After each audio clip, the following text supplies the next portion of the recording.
Joe Biden promised to nominate the first black woman to the Supreme Court, and on Friday, he did just that, naming federal appeals court judge Ketanji Brown Jackson as his pick to succeed Justice Stephen Breyer, for whom she clerked earlier in her career. Jackson is a Harvard grad, has served on the commission that develops federal sentencing policy, and if confirmed, she would also be the first former public defender on the high court. I'm joined now by Najeri Rutledge. She's a law professor at South Texas College of Law in Houston, who attended Harvard Law with Judge Jackson, where they were both active in the Harvard Black Law Students Association. Pleasure to meet you. Thanks so much for being here. Thank you so much for having me. You wrote a great piece about this in The Hill. You said you were driving your daughter to school when you heard the news. What was your reaction? Joy, pure joy, pride. My daughter kept saying, "Mommy, pull over. You're going to have an accident," because my phone was beeping, and I was trying to read the messages, and I just wanted, the final word. Now, I had heard that the president was going to make his decision Thursday. So I was already getting pings, but no one knew who it was going to be, or at least they didn't tell me. So I was just overjoyed. And is your daughter old enough to have had a reaction to the announcement, or just to your reaction to the announcement? A little bit of both. My daughter is 12 years old. Oh. And the importance of representation. I actually asked her why she thought it mattered that a black woman was going to be on the Supreme Court. And I was really proud of her answer. She said it means that it shows the world that we can do more than perform and cook. That there are so many things that we can do and so many doors that are open. So I think she really does have a great understanding. The favorite line that I've read written about the judge since she first started being considered maybe a month or so ago was yours in The Hill. I want to read it. Again, you lived in the same residence hall. You're part of the Black Law Students Association together. This is your quote: "Being brilliant and down to earth is not a combination I often encountered at Harvard Law School." You want to elaborate just a drop?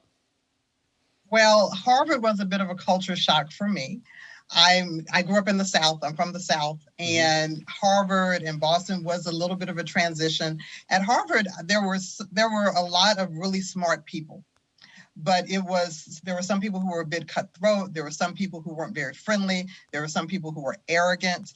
And because I always consider myself fairly nice and down to earth, I gravitated to like-minded people. Ketanji was just as sweet as she could be, always.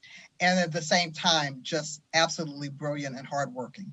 You wrote about, of all the people you encountered at Harvard, she's going to encounter 100 senators, first the Judiciary Committee and more. This is from one of the 3 Republican senators who actually voted for her confirmation of the appeals court, Lindsey Graham from South Carolina. If media reports are accurate and Judge Jackson has been chosen as Supreme Court nominee to replace Justice Breyer, it means the radical left has won President Biden over yet again. And I repeat, this is somebody who voted for her recently. What's your reaction to what Senator Graham has to say? I'm a bit frustrated by the hypocrisy, but I'm not surprised. In some ways, this is going to be politics as usual. I think if anyone were to give Judge Jackson a fair consideration, there is no question that she is extremely qualified and well-deserving of this position. But if you want to just kind of follow the rank and file of whatever the Republican talking points are, then you're going to say things like that. His statement was disappointing. I'm imagining to hear some similarly foolish and absurd things from Ted Cruz as well as Mitch McConnell.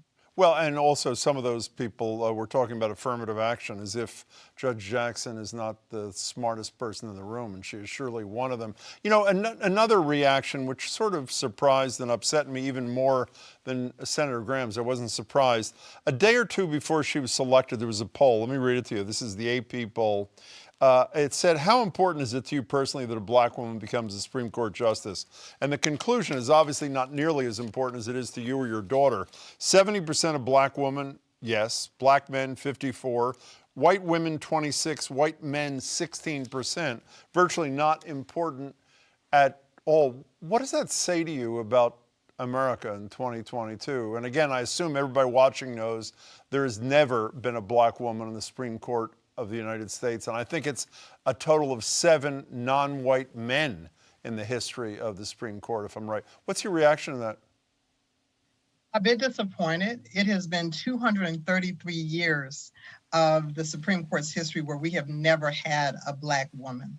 I think perhaps the country is a bit fatigued.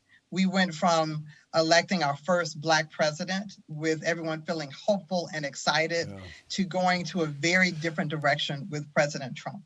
And I think perhaps some people are just fatigued and more apathetic. I don't think necessarily they don't want a Black woman on the Supreme Court. I think we are in a mindset of this country right now of being a bit self-centered. And unless they can see how it impacts them directly, I think some people just don't care.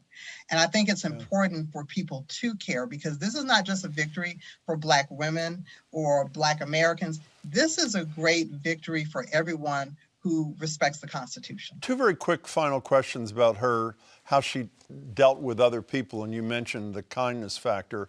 We know that when nominee Kavanaugh was before the Senate committee, he cried and acted like a petulant child when he was, well, it's factually accurate. I mean, it is what it is. He cried and acted like a child, not exactly a judicial temperament that you're looking for. How does the Judge Jackson respond to criticism? She's going to respond perfectly to criticism. As a Black female in the legal field, we deal with so many microaggressions every single day. I mean, just the whole talk about this is just a quota pick or affirmative action pick is very insulting, and it tries to minimize all the great accomplishments she's had and the hard work. But she's going to take it in stride. She is used to dealing with a vast majority of people, and in the end, she has a wonderful reputation as a consensus builder. So she knows how to work with people of different mindsets and being respectful. So we're not going to see hysterics from Judge Jackson. We're going to see someone who is poised and who will perfectly articulate every question that is given her way. I want you to know I live about a half mile from Harvard Law School, so if I ever encounter someone who's brilliant and down to earth, I'll give you a call. Fair enough? Thank you. If you meet Judge Jackson, you will. Indeed. Thanks so much for your time. I really appreciate it. And read your piece in The Hill, everybody. It's a terrific piece about the judge. Thank you. Thank you for having me.